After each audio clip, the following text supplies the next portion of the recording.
This video is about how an MPLE performs its job. Our group roamed the streets of Manila for 2 consecutive Fridays and purposely violated traffic laws to see how they would deal with us. We also interviewed the Chief Inspector to shed some light on this issue.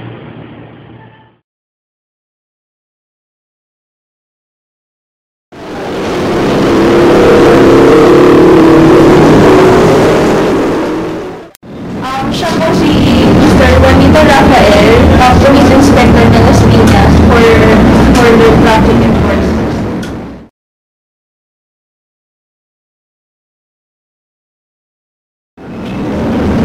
They are duty bound to shorten the travel time period of those who use our roads and streets.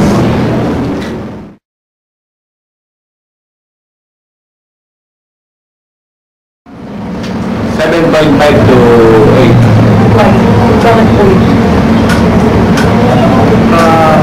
Why? They perform their duty in accordance with what I instructed. Sometimes they fail to do so, but that is only once in a while. Maybe hindi naman lahat ng oras ay nasa kondisyon ng paggawa ng katao.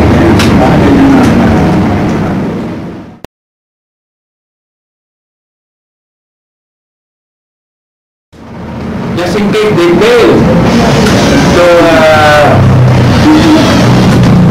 enter the duty in accordance with the instruction given, then that is only administrative. Unless it falls under criminal case such as against traffic corruption, so they can be jailed, not only expelled from their employment. So that's all.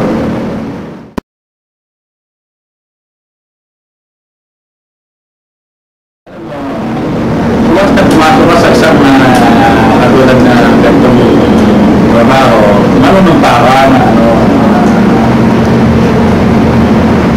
yung public service. Pagkatapos, siyempre, alam mo na, sa ito ganun lang. So, they cannot blame na hindi mo pwede sa liko. Pati ang liko ba wala dapat ako na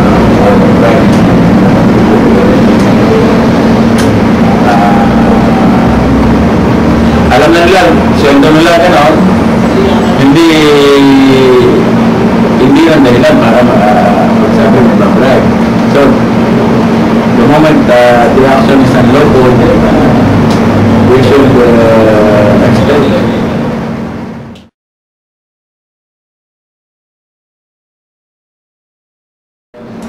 Sa amin, hindi naman kami kapag sobrang abusado driver, dapat talaga bilisan ng ganyan. Pero yun naman mga pagkakamaling lang.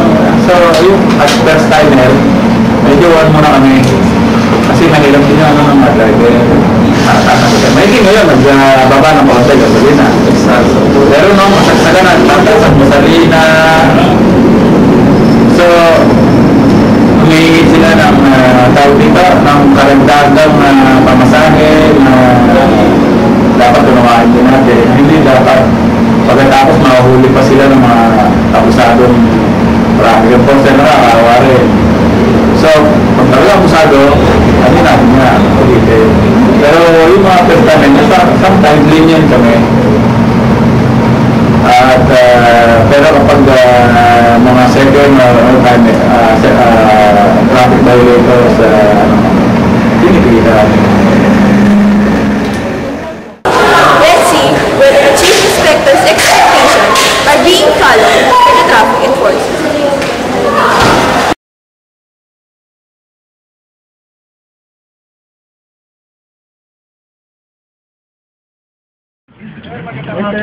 Sir, no U-turn po tayo. Meron po tayong sign na gano'n. Nakatikot sa accident po yan. Pwede po makita sa inyo. Ako sir, hindi naman nakita. Galing lang po kami sa So, sir, nakikita po natin ito. Pakita po sana po ng City Hall po, ng Manila. Ayaw po. Sensya na po, Pagmamadali po kami. Kaya nga po, ang pagmamadali po kasi po, doon po na nagkakaroon ng insidente po. Wala po kayong kalaban-laban kung nabangga po kayo. Sensya na po. Ano po bigyan niyo? Hindi ko po kayo hinihingan, sir.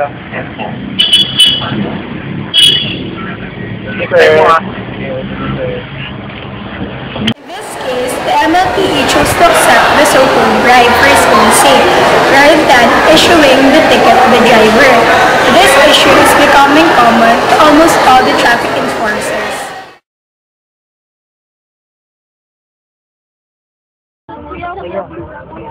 Sir, good morning! Tayo, afternoon po. Meron po, di po tayo ngayon na 9-0. Pati ginagawa ko lang kayo po. Ano po tayo ngayon, ha? Ano po ay kept yun? Ano?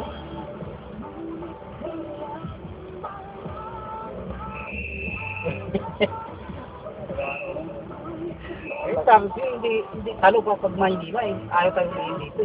Bakit? Ano nangyari? Hindi takot na sa mukha ko, tingnan mo. Hindi na tayo hinuli? Hindi tayo hinuli? Kaya In this case, the MTLE didn't issue a ticket to the driver after seeing the driver's license. It could be because of the driver's address that tells that he lives within the area. The reason was not related.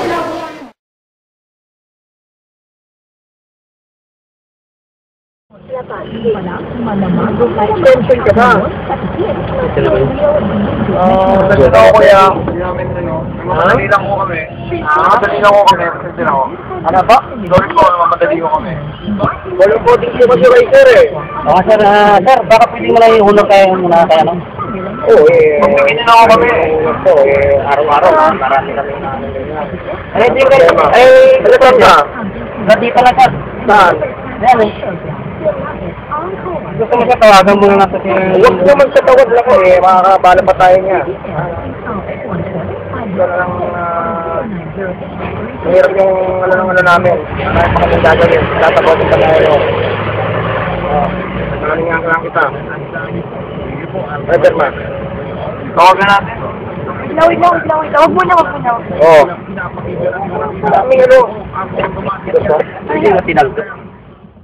That time when we were violating the law and we were stopped by the enforcer, so my driver gave the license, showed it to the enforcer, but the enforcer refused to accept it. So then, I don't know, the enforcer just let my driver sign a piece of paper.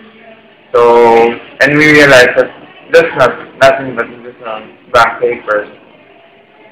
So he just let us go. Maybe break the limb, the card.